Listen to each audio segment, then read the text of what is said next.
আমাদের এনসিপির যে ৬ জন এমপি নির্বাচিত হয়েছেন, এটার মধ্যে আমরা মনে করি যে বাংলাদেশের মধ্যবিত্ত তরুণ যারা আছে, যারা মূলত রাজনীতিটাকে ভালোবাসে বা বাংলাদেশকে নিয়ে তারা চিন্তা করতে চায়, দেশের স্বার্থ নিয়ে যারা ভাবতে চায়, এই মধ্যবিত্ত তরুণদের এক উত্থানের নাম হলো এবারে নির্বাচন। আমাদের যে ৬ জন যারা এবার সংসদে গেল, এই ৬ জন থেকে কিন্তু আমরা শুধুমাত্র একটা বার্তাই তরুণদেরকে দিব যে আগামীর বাংলাদেশ তরুণদের বাংলাদেশ।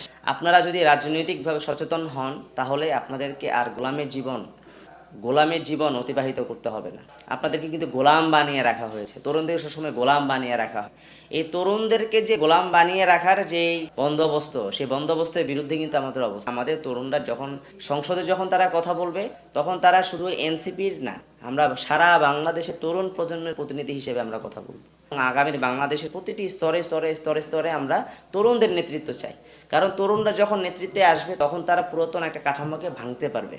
যাদের অনেক বয়স হয়ে গেছে, যারা আগে থেকে যারা রাজনীতিটা করে আসতেছে, তারা আসলে গদবাঁধা রাজনীতির বাইরে গিয়ে, গদবাঁধা পদ্ধতির বাইরে গিয়ে যে তারা চিন্তা করবে, এই সাহস বা এই যে প্রচেষ্টা আসলে তাদের মধ্যে কাজ করে না। তরুণরাই যদি স্তরে স্তরে যদি নেতৃত্বে আসে, তাহলে বাংলাদেশের মধ্যে একটা পরিবর্তন সম্ভব। এবং আমরা যেহেতু আজকে ৬ জন গিয়েছি সংসদে, এই সংখ্যাটা আগামীবার শুধু ৬ হবে না, আগামীবার হবে ২০০-রও অধিক ইনশাল্লাহ। এবং আমরা সুপার মেজরিটি নিয়ে আগামীতে সংসদে যাব।